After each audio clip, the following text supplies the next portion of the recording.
twongeye kubaha ikaze mwese bakunzi ba Media TV by'umwihariko mwamaze gukanda subscribe ndetse namwe mutarayikora aka niko kanya keza ko kuyikora. Uyu munsi tugiye kuganira ku mateka kakaye y'umunyagitugu Marshal Idi Amin Dada wayoboye Uganda.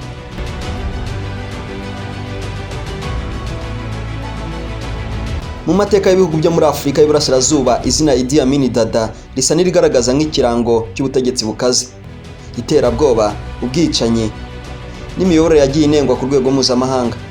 Uyu mugabo wahoze ari perezida wa Uganda kuva mu mwaka w'1971 kugeza mu mwaka w'1979, yagiye yita amazina y'ubwibone n'ubwishongozi arimo nyakubahwa perezida w'ubuziraherezo Marshal Mukuru Ali Haji Idi Amin Dada, umugaba mukuru w'ingabo, umuganga, umutware w'inyamaswa zose zo ku butaka n'amafi yo mu mazi, uwigarurira impinduramatwara y'Abongereza muri Afrika muri rusange no muri Uganda by'umwihariko.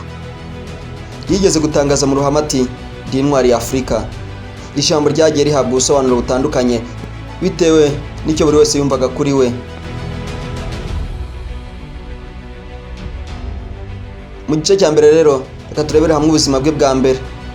Idi Amin Dada yavukiye ahitwa Koboko mu majyaruguru ya Uganda hagati y'umwaka w'1923 n'umwaka w'1928.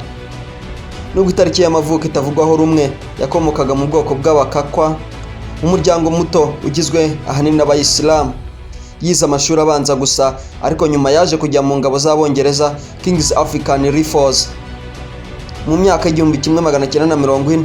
Mu gisirikare yahakoze imyaka irenga 20, ararwana intambara zitandukanye zirimo n'iyo mu Bushinwa. Yarazwiho gukomera ku mategeko no kugira imbaraga z'umubiri, ariko akanavuga mu bikorwa by'ubugome bukabije ku basivili ubwo yari acunze umutekano mu bice byari byarigaruriwe n'Abongereza. None reka turebera hamwe ko yagiye ku butegetsi.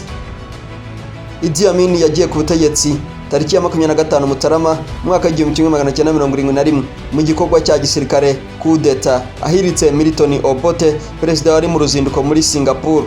Uko abantu babibonaga, bamwe babanje kubona Amin nk'umucunguzi uzagarura ituze, ariko ibintu byaje kuhinduka vuba cyane.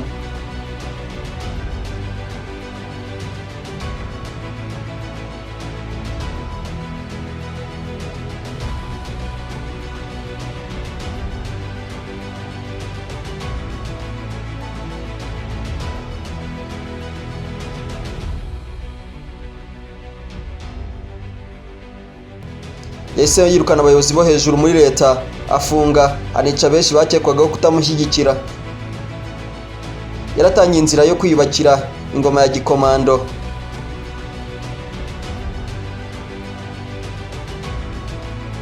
None reka turebere hamwe ubutegetsi bwe, igitugu, iterabwoba n'ubwicanyi.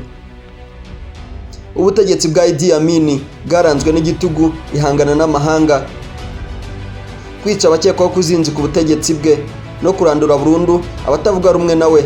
Amashyaka yose yigenga yaraciwe, abanyamakuru benshi barahunga, bamwe bicwa, abandi bagakorerwa iyicarubozo.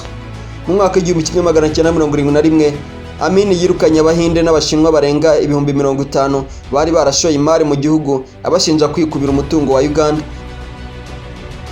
Abo bantu bashize icyo gikomeye mu bukungu, maze igihugu gitangira gusubira inyuma mu buryo bwihuse.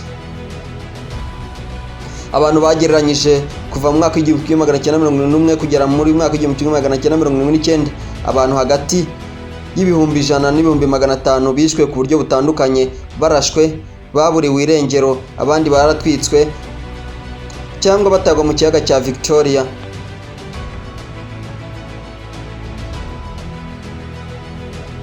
Ahangaha reka turebere hamwe urugero rwabo yaba yaragiriye nabi cyangwa se abahotewe nawe, harimo abamunenze nabo yiciye ubwe.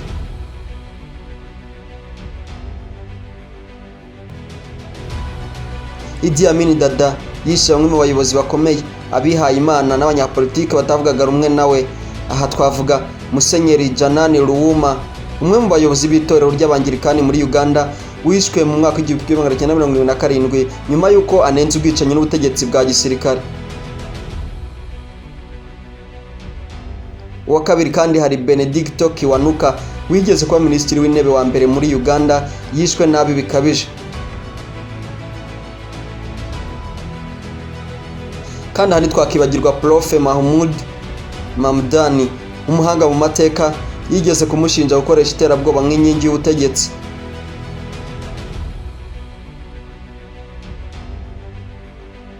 Umunyamategeko w'umunyakenya Maina Kiai yigeze kuvuga ati Idi Amin yakoze ibitari byarigeze bibaho muri Afurika yo mu gihe cye. Yagiye akoresha urupfu nk'ururimi rwe.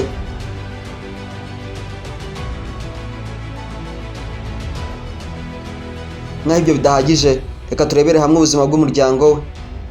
Idi Amin yashakanye n'abagore benshi barenga 6 kandi yari afite abana barenga 30. Bamwe mu bagore be harimo Mariam Amin Kai Amin waje gupfa urupfu rubi mwaka w'1974 n'abandi benshi batari bazwi neza mu ruhame. Umuhungu we Jafar Amin yagiye agaragara mu itangazamakuru avuga ko se yashyizweho icyasha n'abamatsi bihugu. Hari n'abandi bana be bashakaga gusubira muri politike muri Uganda nyuma y'urupfu rwa se, ariko ntibigeze bagira uruhare rufatika.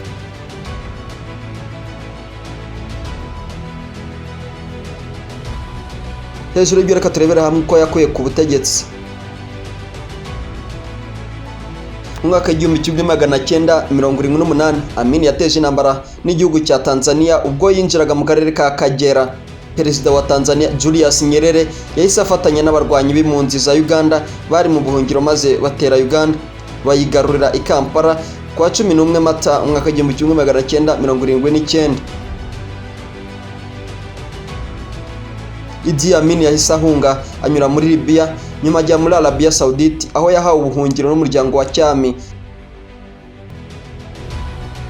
Yaje kwitaba Imana ku itariki ya 16 Kanama 2003 i Jeddah nyuma y'imyaka irenga 20 ari mu buzima bwa bucece.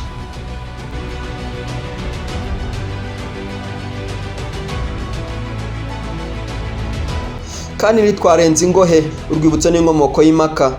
Idi Amin Dada arakibuka nk'umwe mu bategetsi b'Abanyafurika baciye ibintu mu buryo buteye ubwoba. Bamwe baracyagereranya ubutegetsi bwe n'ubutatsi bw'igihe cya Hitler. Abandi bakavuga ko ari urugero rw'umuyobozi wigiriye icyizere akagera ku rwego rwo kwihangira amategeko. Filime zitandukanye nka The Last King of Scotland yo muri 2006 zamugaragaje nk'umuntu w'ubugome bwinshi ariko ukunda kwikinira, ibintu bigaragaza ubushidikanya kw'abahanga ku mutwe n'imitekerereze ye. Idi Amin Dada yasigaye mu mateka nk'umunyagitugu wagejeje igihugu ku icuraburindi, ariko kandi akaba intangiriro y'imaka ndende zerekeye ko Afurika yakiriye ubwigenge, ko abayobozi bayoboye n'icyo amateka akwiye kwigisha abakiri bato.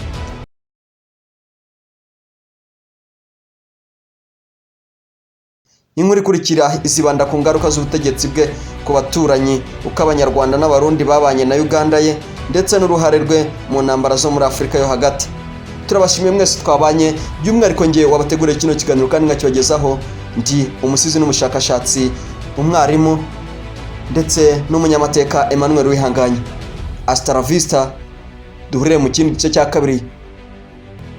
Niba uri mushya kuri uyu muyoboro, ndakwibutsa gukanda subscribe, ukande share kandi ukande like.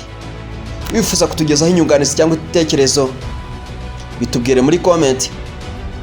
Ciao ciao.